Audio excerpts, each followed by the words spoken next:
Hunting for Answers is a production of the Black Effect Podcast Network and iHeartRadio. Welcome to Hunting for Answers, a true crime podcast. I'm your host, Hunter, and today we're discussing a case that took place in Chicago, Illinois on March 5th, 2016. This case remains unsolved till this day. A family and community were left questioning why their loved one's disappearance wasn't taken seriously from the beginning. It all began when a 50-year-old woman with dreams of being a journalist vanished without a trace from the south side of Chicago. This is the story of Sonya Rouse. Sonya Marie Rouse was born on August 11th, 1965. She was a woman who dreamed big and worked very hard to achieve her goals. Sonya graduated from Illinois State University with a journalism degree, with dreams of becoming a broadcast journalist. But life had other plans. After college and giving birth to her daughter, Sonya began struggling with mental health issues. She was diagnosed with bipolar disorder and developed a substance abuse problem as she tried to cope with her emotional turmoil. Despite her struggles, Sonya maintained a close relationship with her mother, Shirley Enoch Hill.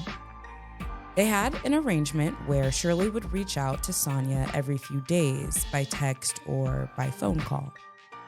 If she didn't hear back from her daughter, Shirley would go to the police. March 5th, 2016, a Saturday night in Chicago. Sonya Rouse was last seen at 11 o'clock p.m. in the vicinity of South Chaplin Avenue and East 75th Street on Chicago's South Side.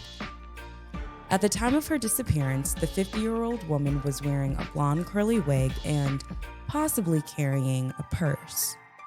She was 5'8", weighed 160 pounds, and had pierced ears.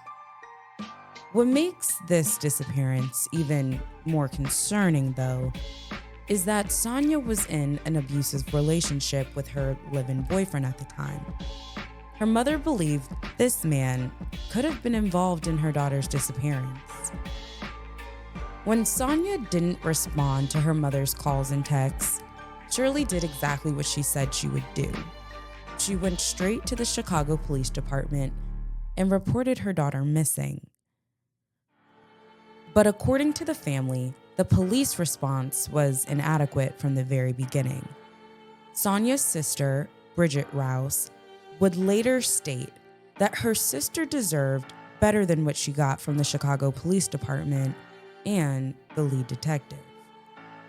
The family felt that because of Sonya's mental health issues and substance abuse history, the police didn't take her disappearance seriously.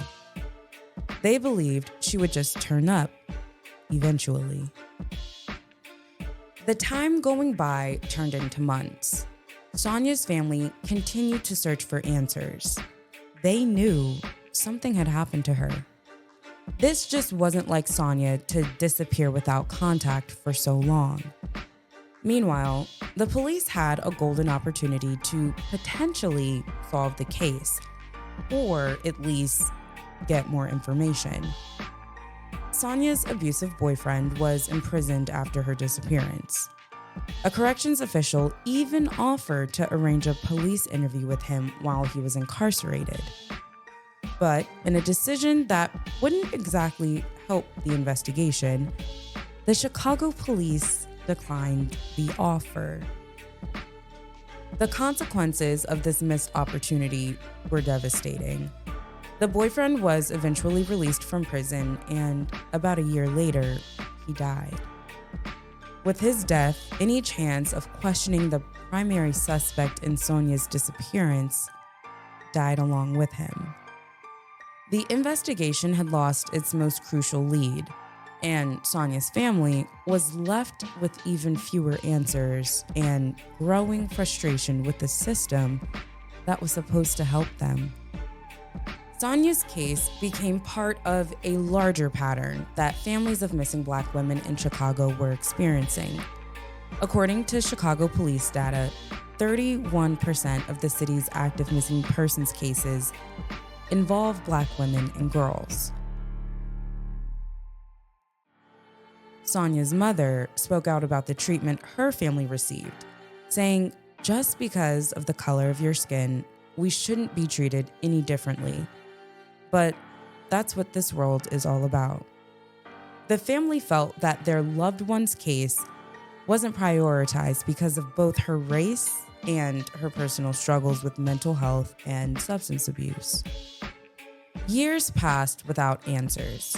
The police would close cases without even informing the families, according to Bridget Rouse. The lack of communication from law enforcement added insult to injury for a family that was already devastated by such a horrific loss. In 2023, nearly 7 years after Sonya's disappearance, her family began speaking out more publicly about their experience.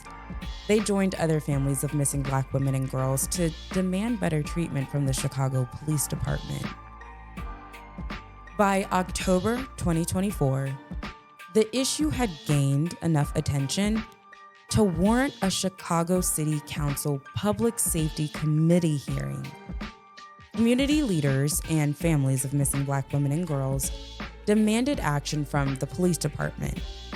The hearing highlighted systemic issues in how missing persons cases involving Black women are handled. Families spoke about feeling ignored, dismissed, and treated as less important than other cases. Today, Sonya Marie Rouse would be 59 years old. Her case remains unsolved, and her family continues to seek answers about what happened to her on that March night in 2016. My thoughts and prayers are with the family and friends of Sonya Rouse. Authorities continue to investigate her case, but after more than 8 years, the trail has gone cold.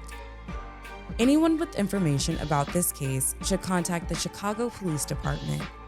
You can find their information in the description box below. As we close out this episode, don't forget to click the follow button to stay updated on Sonya's case and others like it. Be sure to subscribe to Hunting for Answers on YouTube and follow us on Instagram and TikTok for more true crime updates. And if you are watching us on YouTube, let us know your thoughts on this case down in the comments. Thank you so much for joining us on another episode. Until next time.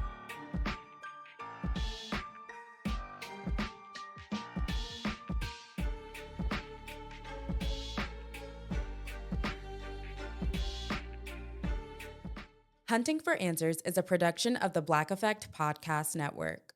For more podcasts from the Black Effect Podcast Network, visit the iHeartRadio app, Apple Podcasts, or wherever you listen to your favorite shows.